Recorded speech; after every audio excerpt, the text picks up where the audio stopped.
I think we all face the same challenge every day, and that is we know what we're supposed to do to change our lives. We know the truth that would make our life better, that would make our life more positive or more happy or more enjoyable. But the problem is acting on it. We know what vice we should give up. We know what habit we should change. But how do we do it? And I think everybody's facing that challenge every single day.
Over the last few years, I've just kind of started to get rid of most of my stuff. I've become somewhat of a minimalist. I began to realize that all of this stuff in my life was an emotional attachment. When I had these houses full of stuff and cars and businesses full of stuff, all of those things were representing all of these emotions, all this confusion in my mind. Thank goodness I realized one day, if I started getting rid of stuff, that my mind just felt freer. The more organized my environment was, the better I felt about me, the happier I was.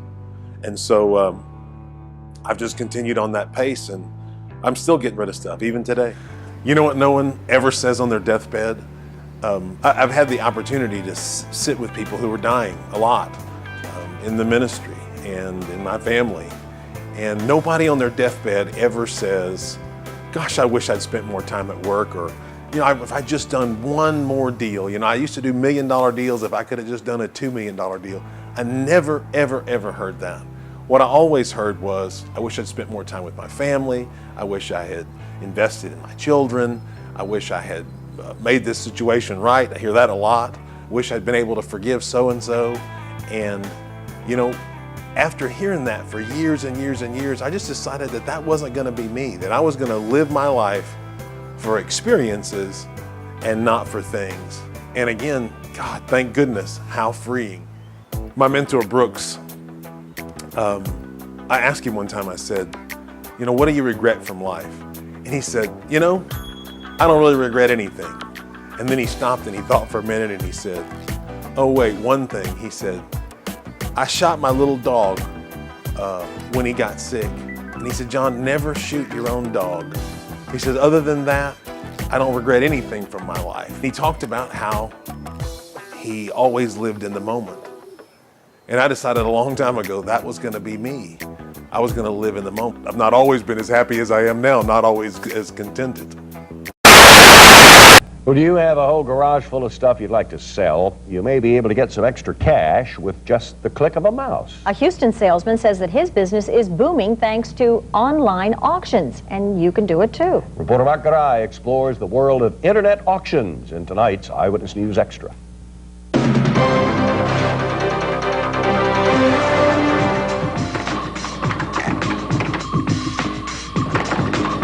May not look like much, little more than a passing thought along FM 529. Recycled Stuff Inc. has the usual second-hand fare: telephones, toys, and TVs, computers, car alarms, and coffee makers. You may not be surprised to know this place almost went under. What will surprise you is that this place is now moving $2.5 million in merchandise a year. Last year, we would not have survived without this. The this to which owner John Clark refers is not on the retail floor, rather in the back office, sitting on his desk. You see, last year he discovered a whole new world of doing business. It's called online auction. In fact, the whole notion of online auction is a good idea to John Clark. Can you believe that's me? 460 pounds. I look at it and I can't believe it's me. And a 60-inch waist, and completely miserable inside. When a person is that big, I can say from experience, everything you do is miserable. So it hurts to walk, it hurts to bend over. I was on a sleep apnea machine, so I'm sleeping with this mask at night that's got this huge tube running over to a machine so I can breathe. And you know, I could get acid reflux from just looking at a photograph of pizza, and joints always ached. I mean, hurt to walk, and just completely miserable inside, And of course, you know, projecting that energy to everybody that's around me. I watched this video clip and I think to myself, not even the dolphins could get me out of the water. And all of that extra weight is just, it's all of this extra emotion, all of this extra emotional baggage that I'm carrying from way back when that is just hurting me. So I've lost a total now of 170 pounds, and it's been, I guess, about 6 years, maybe a little more.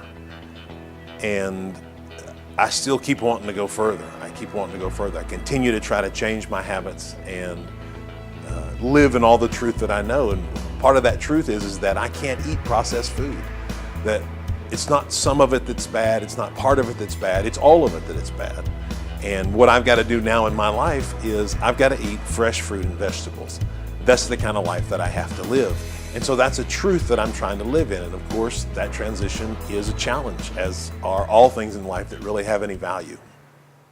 So for 14 months, I was on a contract job in Dallas, and got the opportunity to watch a documentary by a guy named Joe Cross called Fat, Sick, and Nearly Dead. And he had a autoimmune disease that, for example, if he shook someone's hand, he might break out in hives like he'd been bit all over his arm with mosquito bites. Horrible. And severely overweight, eating lots of fast food, eating lots of meat, obviously lots of processed food, eating out a lot. And he goes on a 60-day juice-only fast. And as a result, not only does he lose, I believe it's 60 pounds, but the disease just goes away. It was something in the food that he was eating.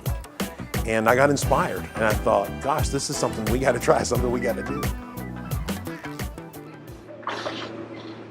Well, it's Sunday morning on March the 12th. Yesterday was the very first day that we did a no food test, just had juice. And so it went pretty good, and I felt pretty good about it.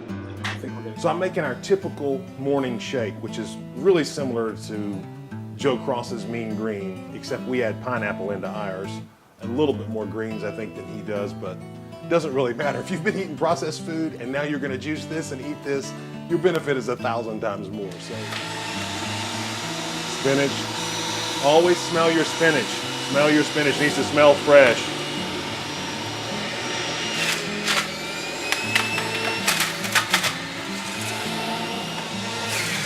All right, so I'm full now. So I'm gonna let this blow out. I'm gonna add this first part of the juice into this pitcher here. I'll let it drip a little bit so it doesn't end up on the counter. Make as little mess as possible. Now look at this. This is just like pure life. Look at all that nutrient. No fiber that goes directly into the bloodstream.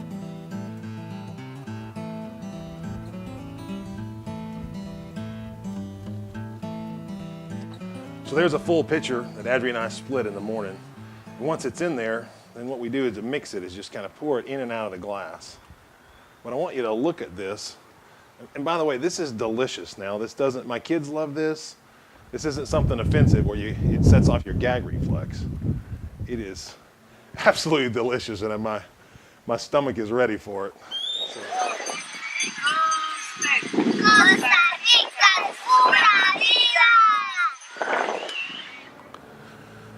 Why am I doing these videos? Well, really important is I think sometimes, we're not guaranteed anything past this present moment.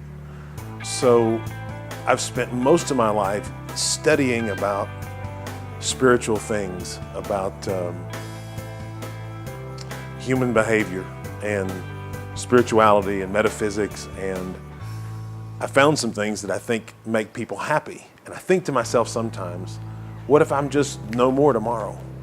And my kids would have to go through and search through all of this information all over again if they even took that path to try to find the few very simple principles in life that would, give them life more abundant. And so I've thought, gosh, no, I need to take the time and I need to put these ideas down on paper, put them in video. So first and foremost, for my kids. I think another big reason is that all throughout my life, I've passed through different circles of people, different spiritual circles of people, different public circles of people, business circles of people. I've passed through all of these different circles. And I always had this desire inside to help people. And so I would always take whatever the best piece of information was that I was chewing on at the moment, and I would try to share it with others in a simple way where they might just, get a bite out of it and their life would be better tomorrow. And so for all of those circles, all those people that I passed through, I want them to know what I found out. I want them to know what I discovered as I continued to just fervently study everything about God I could find.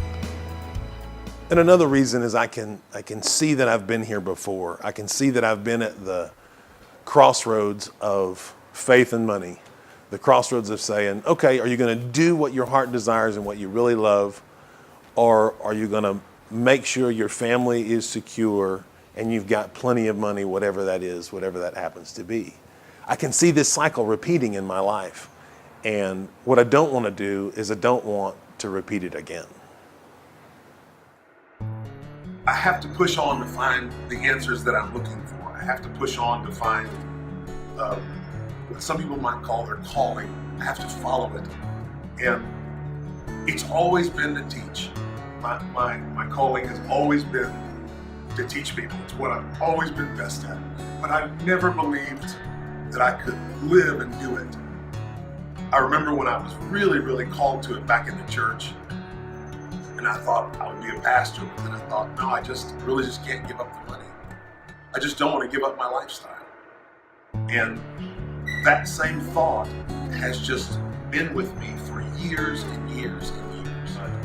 All of my decisions have led me here. And everything that I think every day tells me to follow my heart, to listen to my gut, and to do what it is that I feel I'm best at. So the big question is, what do I do now? Do I go back into the product business, or do I pursue my dream and pursue what my heart's been telling me to teach and to mentor others? No, you're right about what you said. No, it completely depends upon my faith. But let me explain faith, my version of faith to you for a minute. Faith has nothing to do with religion, and really it doesn't really have anything to do with spirituality either. Faith is the muscle of the subconscious. And so when I have belief in something, that's faith. If I go to the elevator and I push the button, the elevator comes for me, and the door's open, I don't think to myself, what if it's going to fall this time? I completely have faith that it's going to support me, it's going to take me where I want to go. I never even think twice about it. So faith is a belief that's become concreted into the subconscious, something that's become permanent. And so by the same token, if I believe that every resource I need will be provided, then it will be. But I doubt. Can't you see that it's just rain? There ain't no need to go outside. Ain't no need, ain't no need.